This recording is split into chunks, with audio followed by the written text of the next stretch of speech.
The clinical care providers will say, oh, then if we don't do this, how we gauge that the woman is okay and the baby is doing okay? She calls the care you want to provide is quantum care, where you are not only looking at the physical attributes, but you are also trying to perceive what are her needs.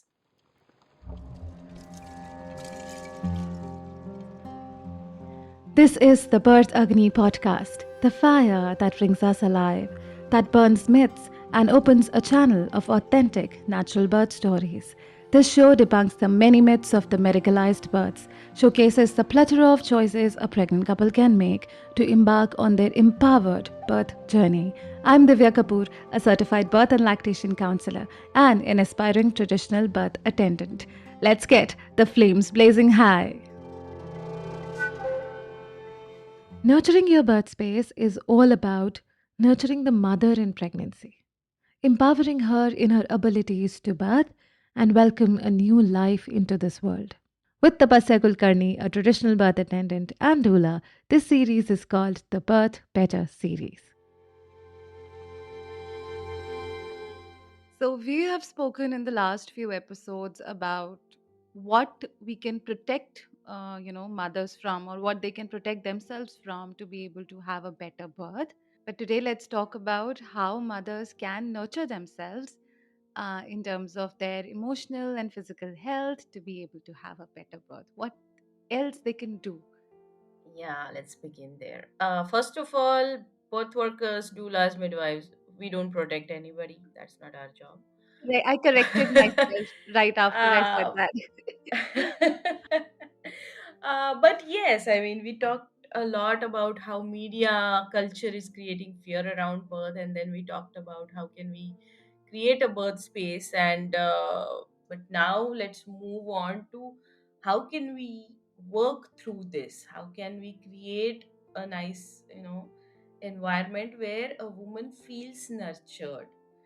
If you ask a woman, what do you really need in your prenatal care? Is it the tests that you like? Is it the prenatal vitamins, supplements that we, prescribe that you like? The weight checks and BP checks? Do you like all that? And the answers most of the times is no.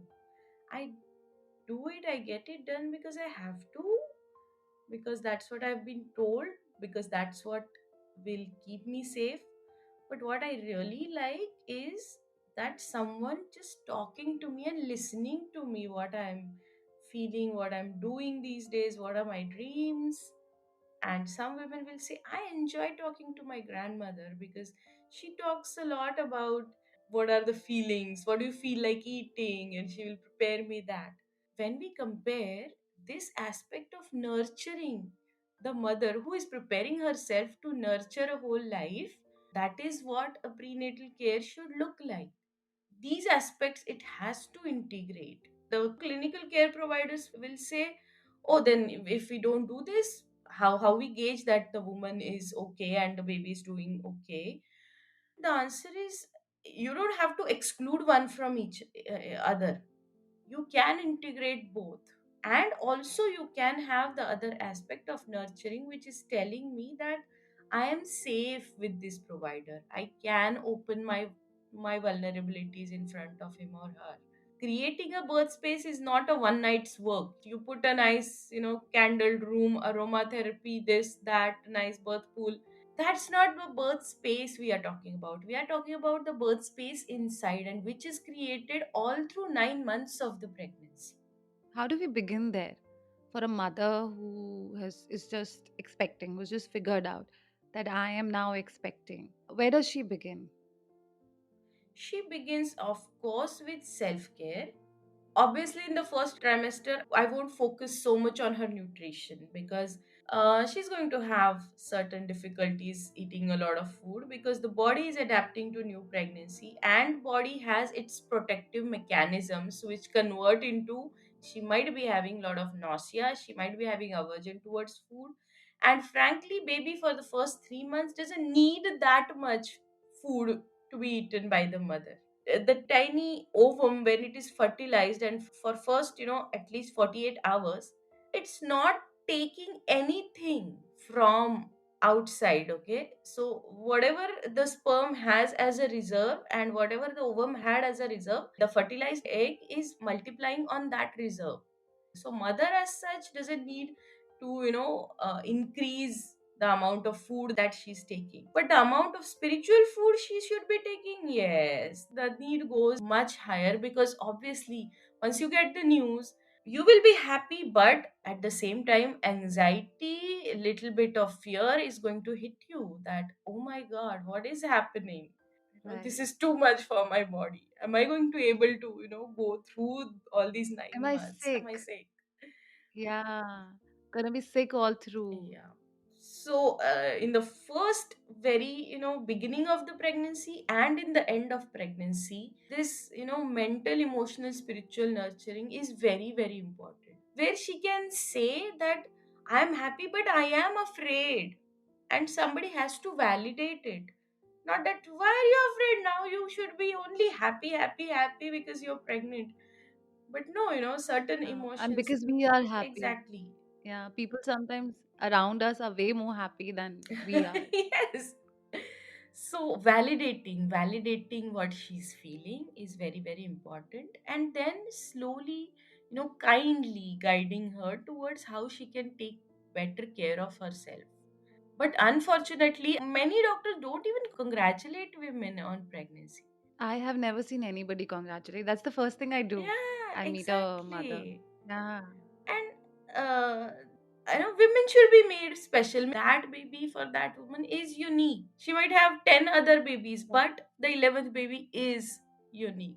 And I remember a doctor tell me in one of the episodes for season 3 we were doing with Dr. Nivedita, she told me that when she was in India and she was expecting, then she used to go for her checkups, and everybody was so concerned about her, her height, her weight, everything else. But then within her pregnancy, she shifted to Australia, and there she was made to feel like, oh my God, she's somebody. She said, I was so scared in India, but I went to Australia. In Australia, everybody was like, wow, you look so beautiful, you're glowing, and just made to feel good in the changes within her body. And she said that was a boost. That was what made me feel so good about myself in my pregnancy. Exactly. My culture, I'm a Marathi, and when you get the news, first thing is hush, hush, don't tell anybody for first 3 months. I mean, which is okay to a certain point, because you want to protect your new pregnancy from energies that are coming from many sources. But then it's like, don't go out too much, don't laugh too much, because you might jinx the magic kind of thing. And the fear begins from there. Oh my god, now I'm into something that is not safe for me. Not so. My midwifery teacher Vapi always talks about, she calls the care you want to provide is quantum care, where you are not only looking at the physical attributes, but you are also trying to perceive what are her needs. And she might not be able to tell you openly, but how can you dig deeper, a little deeper in every prenatal appointment. So one thing we do is doing a time spiral in first two prenatal appointments. We are trying to make a woman tell her story right from her birth, if she knows, so what were the impressions she got from there. And then you will see she has gathered so many fears, or she has gathered some confidence. In my case, my mother was, she walked like 1.5 kilometer in her active labor towards the hospital, and then my mama came and got her into rickshaw, and she almost reached, and she almost had me in the corridor of the hospital. So that Wow. that Yeah. story always used to give me confidence. If my mother could do it, if she could walk to the hospital when she was having pretty intense contractions, I can do it.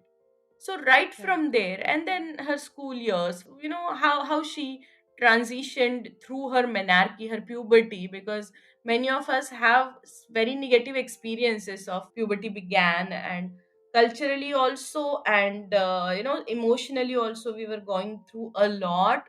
And this taboo of hiding things, all about period, talking about period was a taboo, that kind of thing. So all through this we kind of know that there are patterns in the life of women which will repeat. So many things that come from our childhood affect a woman. If she was never able to say no and stand for herself, she won't be doing it. You cannot expect her to do that in front of doctors, because culturally we are always told that don't ask too many questions, to neither to our teachers nor to our doctors. When you come to know that there are patterns, you can help the woman more. A medical provider does not have time and energy to do all this, and that is why we need a parallel support system of doulas, midwives, even the family members who can do this.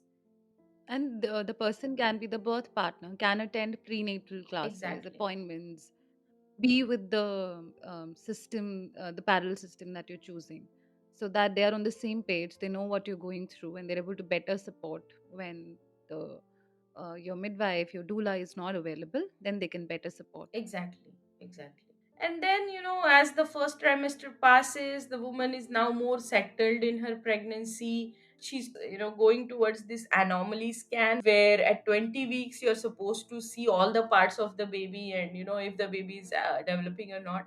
And I have seen that that is lot of anxiety inducing for women, terminate this pregnancy because this are seen.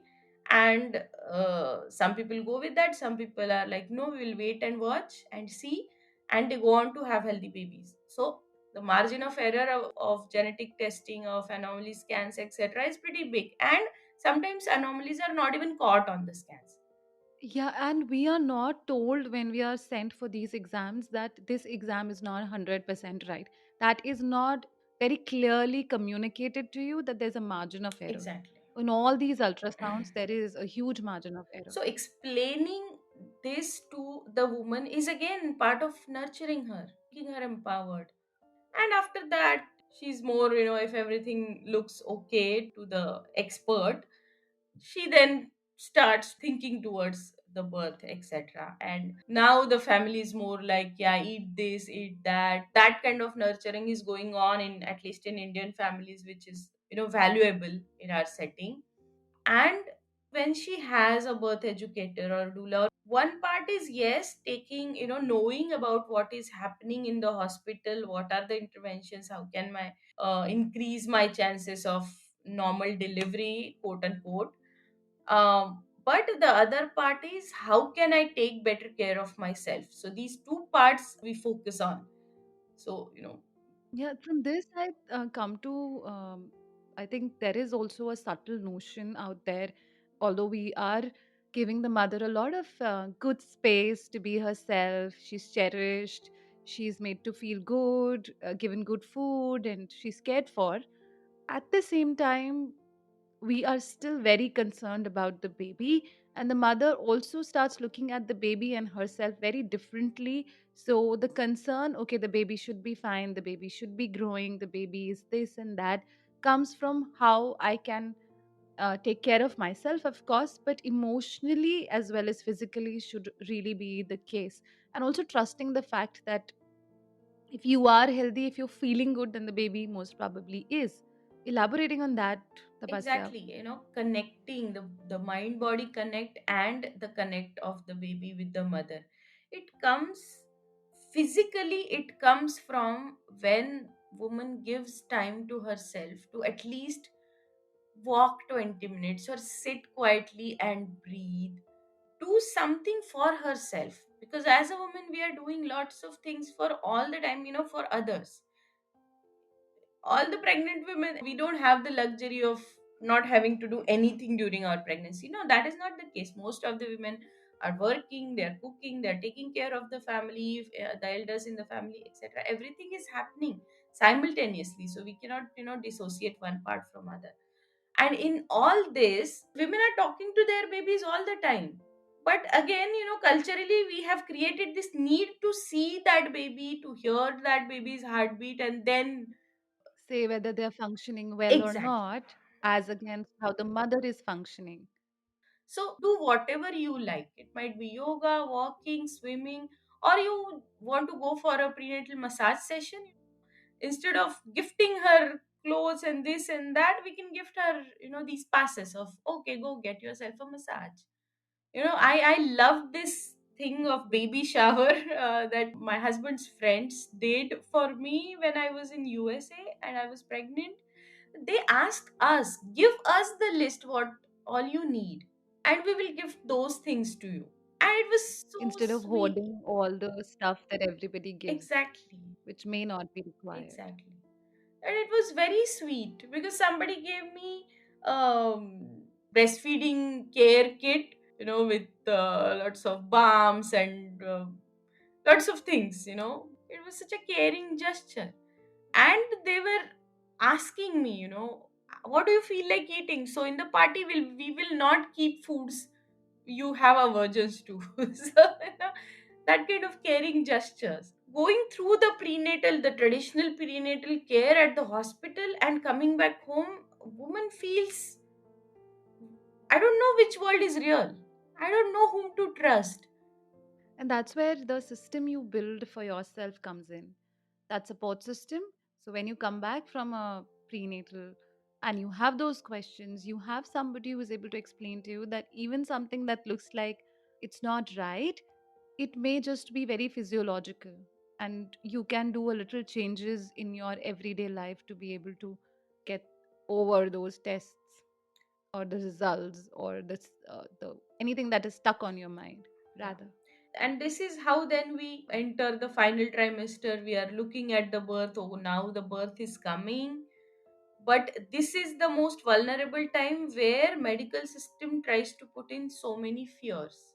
Even WHO says that ultrasounds after 34 weeks are not required. They do not improve outcomes, because after 34 weeks you hardly can do anything but wait for the natural labor or take out the baby with a C-section. Although I feel that things like having protein rich diet and being more connected, doing more meditations, a lot of breathing pranayams, they help at every stage, from the beginning till end, and through breastfeeding as well, all your life. Last trimester ultrasounds, they invariably find a fault with the pregnancy, or the cord is wrapped around the baby's neck, or the fluid is too much or too low, or the baby's weight is looking too low or too high, baby might be too big or too small. All these fears, and most of the pregnant women come to me, in panic that, oh, doctor said this and she asked me to get admitted next week, or she said we can wait only for 2 weeks before your due date, and then we are going to induce, or whatever. That's where asking questions is so important. Exactly. For example, the family has tried to boost her confidence. She has done everything. She has eaten consciously. She has done a lot of things. A lot of yoga, a lot of physical activity. All this on the one side, and that one prenatal appointment on one side, which in which doctor says, oh, the baby's head hasn't come down as it should have been. The baby's head hasn't engaged at 37 or 38 weeks. I don't know how it is supposed to engage, because sometimes babies engage their heads right in labor. Active labor sometimes they just come in. Exactly. So then color shifts. From pink, it goes gray. Yes, and Megha said in one of the episodes that if you tell someone that something will go wrong, they will follow you. They'll do Exactly. what you're saying. Exactly. In those cases, going back to our own mothers, if the stories are not really scary, to have that boundary, of course, going back to our mothers, to our family, to elderly women, and ask them, was a cord around the neck ever a problem? Because they'll tell you Exactly. there were two cords around the neck. The baby was 4 kgs, 5 kgs, 2.5, 2.6. Not get any vaccination. Came out beautifully, was absolutely healthy. So, the weight, the cord, the head too big, all of your questions that you are actually scared into will actually just vanish if you trust. And obviously take some birth education. That of course is. We are always there to advertise ourselves, right? And that's important. We are in this for a reason. It's Exactly. not just another business for us, right? Tapasya, we keep talking about it. We have come in for a need. that we've realized wasn't there when we were expecting. At least in my case, I didn't have that Yeah, support. this is a calling. This is a calling. We should do Yes. a different podcast episode on birth work as a calling, Yes. because it cannot be Yeah, taken up as a business, because definitely. we never do it like a business, Yeah. because we involve ourselves in the mother. That's what ideally a caregiver should be doing. And Yeah. if that is not what you're getting with your educators, doulas, And midwives, doctors, then you need to think twice. Yeah, find someone else. yeah, find someone else. Always. You don't have options if you don't know you have options. Exactly. Yeah. Uh, so yeah, coming back, I have to create this bubble of protection that we talked about last time, creating your birth space. And the people surrounding it, they should stop telling scary birth stories to pregnant women. Please, through this podcast, I want to request to everyone who is listening, do not throw your negative experiences and fears at a newly pregnant woman or a pregnant woman who is going to give birth. And we want to create a And nurturing space where she's free to express herself. That's why we say, this privacy is so much important, because there will come a point in labor when they are approaching transition, they will lose the sense of modesty. They will like to throw out all the clothes they have, because it's very primal, very natural event. They would like to, hug their partners. They would like to be intimate with them, because it is penultimate expression of your sexuality, the reproduction, the giving birth, the act of giving birth itself. So we will talk about actual birth and the nitty gritties in upcoming episodes. For a woman to feel safe to do all this, she needs this all the background of nurturing that has been done all through her pregnancy. And now she feels she is in a birth space with a supportive team which will understand her needs without she having to fight for it. Or fighting for your needs in labor is the worst thing that a woman, and this is not women centric. If you have to fight for your needs in a system that is constantly telling you that something is wrong, but you feel everything is all right, the mother is the final guide. And in that case, it becomes very traumatic, even if the birth is normal. So, we are not trying to achieve a normal, any kind of birth, rather, we are trying to have a space where the woman is heard. So, like you said in one of the lives, if a mother thinks that she needs a cesarean and she's very clear and she has all the information about what c-section is, what it does, what are the benefits, what are the drawbacks, then in that case if she chooses to have a cesarean, that's her right. Coaxing her to do anything that she does not want or her body does not allow is not women centric. So what we are trying to approach here is a woman centric approach to birth. exactly, not looking at women as just the carriers of the babies. Women are Whole human being. whole human beings having their own desires, aspirations, and their culmination of their spirituality as well. She is not sick. Pregnancy is not a disease. So I think we And can end this episode on this note, that nurturing yeah. has to come from both the sides, from her family surroundings, culture, society, and her care provider, and should boost her confidence. Even if she is a high risk woman, somebody has to explain why are you high risk, and how can you try to correct the situation, or what can you just do to take better care of yourself. That is enough. And creating those little rituals that are there in our families, little rituals here and there of celebrating mothers. And if that's not there, mothers can create it for themselves. What do they like? That's their own little ritual that they create Exactly. and go from there. So that kind of boosts a lot of confidence. And also know that however a woman is treated in her birth, that is going to affect her relationship with the baby and the partner. It's all in one single basket. Yeah, I would like to end on a very favorite quote of mine. If you don't feel like a queen in birth, something is not right. Wow, so profound. Yeah. Hang on to it. Hang on to it, mothers.